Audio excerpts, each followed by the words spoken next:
Welcome back to our coverage of the Mackinac Policy Conference. A lot of conversation here centers around big business, but we decided to focus a little bit on smaller businesses, and we did that with Rachel Lutz, who is an owner of a small shop in Midtown Detroit, and Cindy Pasky.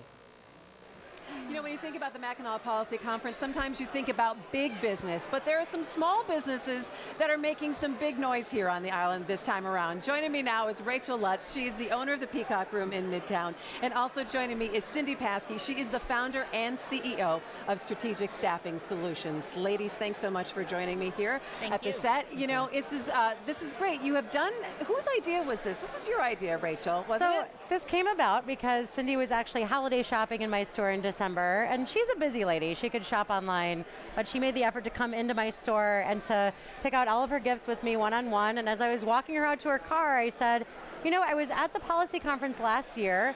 Wouldn't it be fun to do on the island like a small pop-up market of small businesses? And she thought it was a great idea, so we talked since then, and now it's a reality, and I can't believe we're actually doing it. It's great. So it's called Building Bridges to Smaller Businesses, and you have 4 businesses that are here on the island, Yes. and you're going to do something special all day on Thursday in the Yes. afternoon. Thursday from 3 to 7 p.m. at the Mission Point Resort. We're going to have a small pop-up market of 4 small Detroit businesses.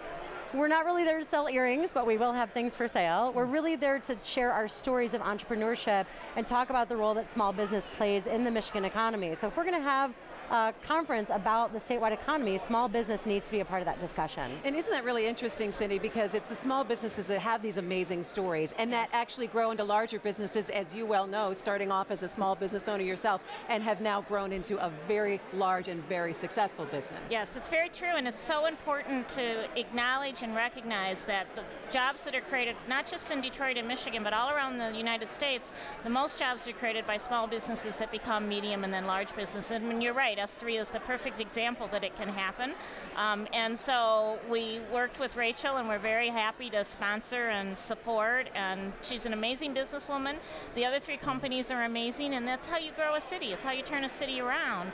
And when I chaired the conference, I felt that small business was as important, or not even more important, than large business. And so this is my little way of saying I still believe that. You know, let's talk a little bit about the atmosphere, the business atmosphere in Detroit specifically right now for a small business to open up. Would you say it's gotten a little bit easier, Rachel, or what are still some of the parameters that people are dealing with when they want to open up a business in Detroit? Well, I started my small business with really no capital. I was self-financed. I think that oftentimes businesses starting out have a difficult time getting financing, and that's a very common roadblock. I don't know if it's gotten easier or more difficult. I think sometimes that depends on the industry. I know that I've heard from friends in the food industry and the food service industry that it's still a lot of red tape, but I hear that things have gotten much easier with this administration opening and maintaining a business. So I have felt very supported by the city in what I've been doing, and I hope that that continues to happen for other small business owners. What would you say, Cindy, on the whole, in terms of small businesses getting their foot in the door and starting off in Detroit? What would you say the atmosphere is like? I think it's much improved from an actual governmental standpoint. It's part of the mayor's agenda. He recognizes the value of it. If you think about how we revitalize neighborhoods, one of the things you do is you have the businesses revitalized, and those are almost all small business. I think that Rachel's correct, that funding and financing is still a challenge. But when you have success stories and you can share them, that's how you change that particular barrier, right? If we have some of the banks that are here come down to the pop-up and they see what a small business can do, they may revisit whether or not they'd be willing to invest and do that type of financing. You know, we talk about the small businesses and the stories behind them. I think it's also these small businesses that are really kind of creating the story of Detroit's revitalization as well. Yes. Cindy, let me start with you and ask you, as someone who has done business in the city for quite a long time and seen the changes in the last, I would say, 5 to 6 years, Yes. drastically or dramatically so, how would you gauge where we are right now? I think, well, we're certainly better. And I think that what we see is the big businesses engaged, but what we really see are the restaurants and the retail and the clothes store and the shoe shine, and that is tremendous. We need a lot more of it, and more importantly, what we need is to see it replicated in our neighborhoods. I like to think of downtown, and yes, we've always been in Detroit. Well, we're 25 years, October 1st, we've been in Detroit. Congratulations. And I live in the city, and I have since '86.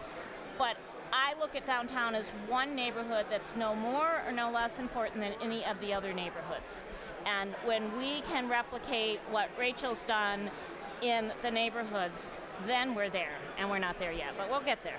And I think it's interesting, Rachel, every time that I read about your shop, and I've been in your shop and it's great, and the items are wonderful, you're always out on social media also promoting other small businesses, Yes. which I think is really very interesting, that it's not competition to you, that this is a partnership with everyone. It's like, hey, do you need help here? Or hey, I can help promote you here. We're collaborators. We're not competitors, we're collaborators. How important is that to reshaping what's happening in the city? It's critical. You can't do anything without partnerships, and that's why we're here. I mean, this conference is all about relationships and discussion, and I think that it's really important that we all work together, big businesses and small businesses. I think it's really telling that Dan Gilbert, his plan for revitalizing downtown has a mix of both big retailers, small retailers, familiar names, unique names. The reason why we're here at Mackinac Island at the Grand Hotel, no one wants to stay at the Howard Johnson. Nobody wants to, go to the TGI Fridays. We all want to go to the Pink Pony. So really working together as small businesses, like even here on Mackinac Island, they've all worked together to build this really beautiful district, and we need to replicate that in every neighborhood in Detroit, not just downtown. Well, congratulations on all the success that you've had with the Peacock Room, and of course, all the success that you have with S3. Cindy Pasky, Rachel Lutz, thanks for joining me, and we'll have to stop by the old the pop-up and see what you've got going on there. Thanks.